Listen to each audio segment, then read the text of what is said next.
Friends, welcome to my channel. So ఇవాళ మనము ఏంటి అంటే ఆల్రెడీ షార్ట్ వీడియో అనేది నేను పోస్ట్ చేశాను. మనం ప్రాఫిట్ తీసాం కదండి, కోర్స్. కాకపోతే ఇప్పుడు ఏంటి అంటే మార్కెట్లో ఇది ఒకసారి అబ్జర్వ్ చేయండి. వీక్లీ క్యాండిల్లో నేను ఎక్స్ప్లెయిన్ చేస్తున్నాను. వీక్లీ క్యాండిల్లో ఇవాళ మనకి ఏంటి, ఇవాళ మండే రోజే ఒక మంచి బుల్లిష్ క్యాండిల్ పడుతుంది డేలో.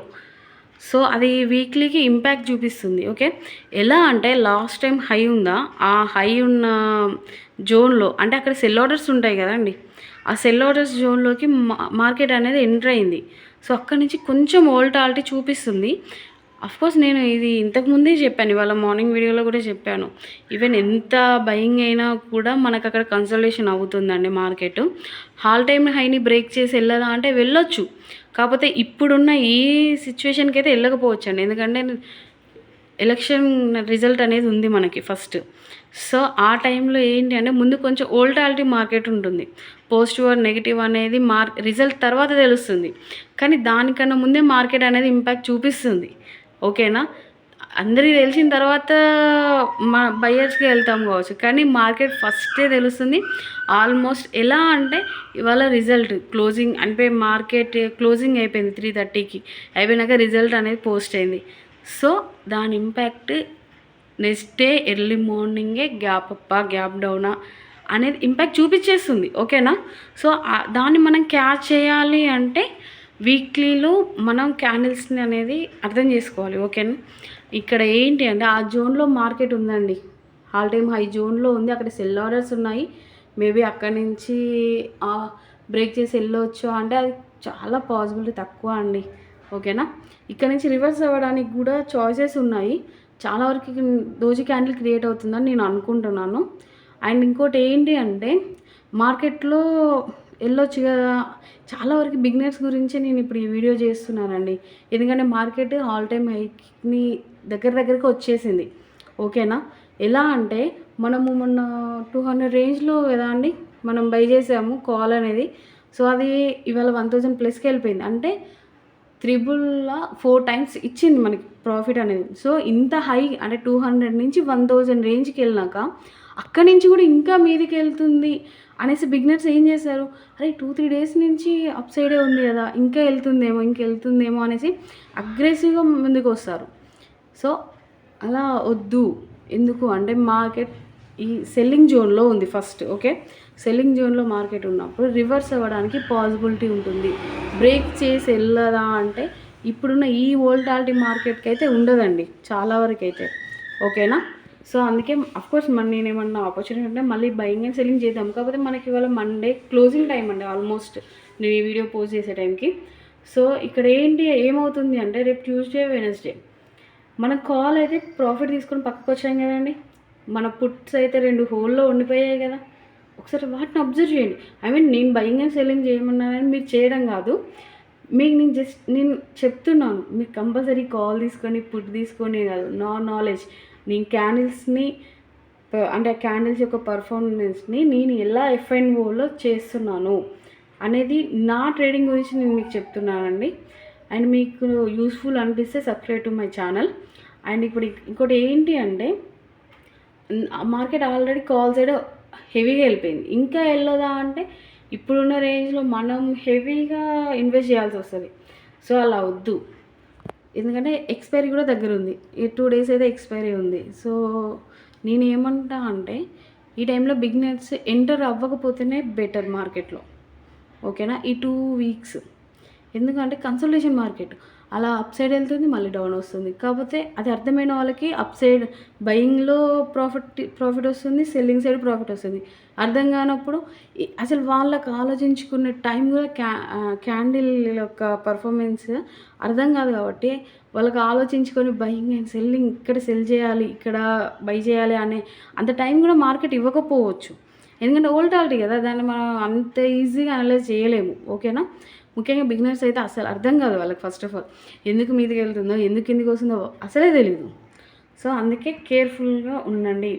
ఓకే, అండ్ ఇంకోటి ఏంటి అంటే మార్కెట్ ఇక్కడ రివర్స్ అవ్వడానికి పాసిబిలిటీ ఉంది. కాబట్టి మనం కాల్ అయితే ఆల్రెడీ ప్రాఫిట్ గెయిన్ చేసాము, ఇన్వెస్ట్మెంట్ సేఫ్ అయింది, ప్రాఫిట్ గెయిన్ చేసాము. Okay fine. ఇప్పుడు పుట్స్ అయితే 2 మన హోల్లో ఉన్నాయి కదండి.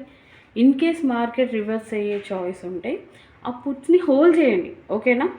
నేను కంపల్సరీ హోల్డ్ చేయమని చెప్పట్లేదు, నా నాలెడ్జ్ షేరింగ్లో మీకు చెప్తున్నాను. అవి హోల్డ్ చేయడం వల్ల ఏంటంటే మళ్ళీ మనం ఇన్వెస్ట్మెంట్ చేయాల్సిన అవసరం లేదు కదా. ఉన్న వాటినే ఇన్ కేస్ ఏమన్నా రివర్స్ అయితే అవైనా పెరుగుతాయి కదండి. అఫ్కోర్స్ 30-35+ ఉన్నాయి కావచ్చు, కానీ అవైనా పెరుగుతాయి కదా. ఈవెన్ 100కి వచ్చినా 150కి వచ్చినా కూడా ఇంకో 1500-2000 ప్రాఫిట్ అంటే వస్తుంది. అది కూడా ప్రాఫిటే కదా మనకి. లేదు ఒకవేళ పెరగలేదు అంటే రివర్స్ అవ్వలేదు, మార్కెట్ అలా పెరుగుకుంటూ పోయింది మీదికి, అప్ సైడే వెళ్తుంది, ఓకే ఫైన్, మనం అయితే ఎలాంటి ఎంట్రీ తీసుకోలేదు కదా. సో అలాంటప్పుడు మనకు అవసరం లేదు ఇక. అంటే వస్తే ప్రాఫిట్ రావాలి పుట్ సైడ్ రివర్స్ అయితే. ఒకవేళ కాల్ పెరిగిందా లైట్ తీసుకోండి, ఇక మళ్ళీ ఎలాంటి బయింగ్ అండ్ సెల్లింగ్ అసలు చేయకండి మార్కెట్లో. ఈ మండే ఆల్రెడీ క్లోజింగ్ కాబట్టి ట్యూస్డే రోజు మనము లాస్ట్ టైంలో ఎక్స్పైరీ కాల్ తీసుకున్నాం కదా, బ్యాంక్ నిఫ్టీ ఎక్స్పైరీ. అది ఎలా పర్ఫామ్ చేస్తుంది, ఇలాంటి ఒక హాల్ టైం హైని మార్కెట్ బ్రేక్ చేసే టైంలో లేదా ఆ జోన్కి వచ్చినప్పుడు మార్కెట్ ఎలా రియాక్ట్ అవుతుంది అనేది, ఆ టైంలో బ్యాంక్ నిఫ్టీ ఎక్స్పైరీ రోజు ఎలా ఉంటుంది మార్కెట్ అనేది కూడా నేను ఎక్స్ప్లెయిన్ చేస్తాను. అఫ్కోర్స్ మీకు నేను లైవ్లో కూడా చూపిస్తాను, నేను చెప్పడం కాదు. మన దాంట్లో చాలా వరకు జస్ట్ క్యాండిల్స్ని చూసి దీని తర్వాత ఇలా వచ్చింది, దీని తర్వాత ఇలా వచ్చిందని చెప్పట్లేదు. ఫస్టే చెప్తున్నాము, నెక్స్ట్ వీక్ క్యాండిల్ ఎలా పడుతుంది, నెక్స్ట్ డే క్యాండిల్ ఎలా ఉంటుంది, ఇక్కడ నుంచి ఎలా పర్ఫామ్ చేస్తుంది. నేను జస్ట్ క్యాండిల్స్ గురించి మాత్రమే ఎక్స్ప్లెయిన్ చేస్తున్నాను. చాలా వరకు సపోర్ట్, రెసిస్టెన్స్ అనేసి ప్యాటర్న్స్ అని వీటి అన్నిటిని నేర్చుకోవడానికి పడే టైంలో చాలా తక్కువ టైం అండి క్యాండిల్స్ యొక్క పర్ఫార్మెన్స్ తెలుసుకోవడం. ఓకేనా? దాంతో కంపేర్ చేసుకుంటే ఓకే. సో దీనికి ఏంటి అంటే ఇప్పటివరకు లాస్ అయిన వాళ్ళు కూడా ఉంటారు. బ్యాంక్ నిఫ్టీ ఏంటి అంటే బ్యాంక్ నిఫ్టీ అంత స్టేబుల్గా ఉండదు, అగ్రెసివ్గా వెళ్ళిపోతూ ఉంటుంది. బయింగ్ అయినా సరే, కాల్ సైడ్ అయినా పుట్ సైడ్ అయినా. కానీ నిఫ్టీ అలా కాదు, స్టేబిలిటీ ఉంటుంది, ఫీ నిఫ్టీ ఉంటుంది. అఫ్కోర్స్ నిఫ్టీలో స్టేబిలిటీ ఉంటుంది, కానీ అది అగ్రెసివ్ ఎందుకు రాదు అంటే అందులో మొత్తం ఓవరాల్గా ఒక 10 కంపెనీస్ ఉన్నాయి. ఓకేనా? సో దాంట్లో ఏ ఒక్క సెక్టర్ ఏ సెక్టర్ కొంచెం అటు ఇటు అయినా కూడా ఇంకొక సెక్టర్ అనేది దాన్ని స్టేబుల్ చేస్తుంది. అది ఎవరికి యూజ్ అవుతుంది అంటే F&Oలకు కాదండి, మన స్వింగ్ ట్రేడ్ చేసే వాళ్ళకి కానీ, లేకపోతే ఒక మంచి ఆపర్చునిటీ ఉంటే డౌన్ సైడ్లో ఇక్కడ బై చేసుకొని సెల్ చేద్దాం కొంచెం ప్రాఫిట్ వచ్చినాక అలా అనుకునే వాళ్ళకి తప్పించి F&O చేసే వాళ్ళకి నిఫ్టీ అనేది అవ్వదు. అది చాలా అంటే చాలా కష్టం. ఓకేనా? F&Oలో వీక్లీ దాంట్లో చేయడం అయినా కూడా చాలా అంటే చాలా కష్టంగా ఉంటుంది. బ్యాంక్ నిఫ్టీ అలా ఉండదు. ఓకేనా? నేను ఓన్లీ బ్యాంక్ నిఫ్టీ F&O గురించి ఎందుకు చెప్తున్నాను అంటే క్యాండిల్స్ని అర్థం చేసుకోవడంలో బ్యాంక్ నిఫ్టీ క్యాండిల్స్ ఏదైనా బెటర్, కొంచెం మంచి క్లారిటీ వస్తుంది బిగినర్స్కి అయితే.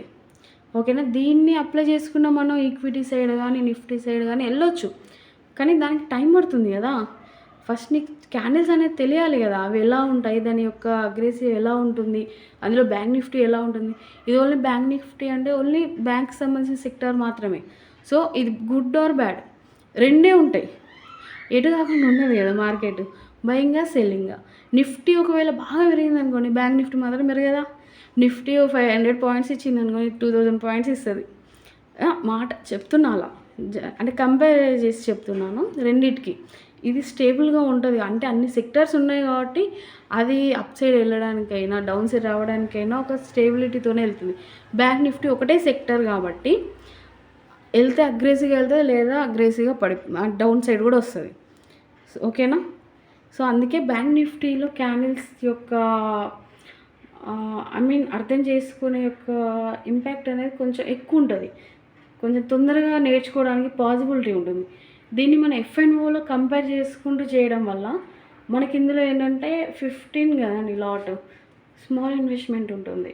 అలాగే కొంచెం బిగినర్స్కి ఏంటి అంటే మరీ హెవీగా లాస్ అవ్వకుండా చిన్న ఇన్వెస్ట్మెంట్తో ఇందులో మ్యాక్సిమం 6-7K ఉన్నా సరిపోతుంది చెప్తున్నా. లేదు ఎక్స్పైరీ రోజు అనుకోండి, ఎక్స్పైరీ రోజు ఒక 2,000-3,000 సరిపోతుంది నేర్చుకునే వాళ్ళకి బిగినర్స్కి. సో వాటిని వాళ్ళు అప్లై చేయడం ఎలా మార్కెట్లో క్యాండిల్స్ని చూసుకుంటూ ఆ క్యాండిల్స్ యొక్క పర్ఫార్మెన్స్ని F&Oలో మనం ఎలా ప్రాఫిట్ తీయాలి అనే వాళ్ళకి, అది దానికి దీన్ని కంపేర్ చేసుకుంటే మనకు కొంచెం ఐ మీన్ ఎలా అంటే ఇన్వెస్ట్మెంట్ చిన్నగా ఉంటుంది. ఉన్న ఇప్పుడు అంటే నేను ఒకటని చెప్పట్లేదు. ఉన్న ఎఫ్ఎన్ఓలో కంపెనీస్ ఉన్నాయి, ఈక్విటీ ఉంది, నిఫ్టీ ఉంది, అన్నీ ఉన్నాయి. కాకపోతే ఏంటి అంటే అందులో కన్నా కూడా ఇందులో ఇన్వెస్ట్మెంట్ అనేది తక్కువ. బిగినర్స్కి స్మాల్ ఇన్వెస్ట్మెంట్తో అయితేనే బెటర్గా ఉంటుందండి. ఓకేనా? అండ్ మీకు అఫ్కోర్స్ ఇప్పుడు నేను చెప్పింది మీకు అర్థమైందని నేను అనుకుంటున్నా. మీకు యూస్ఫుల్ అనిపిస్తే support to me and subscribe to my channel అండి. Thank you.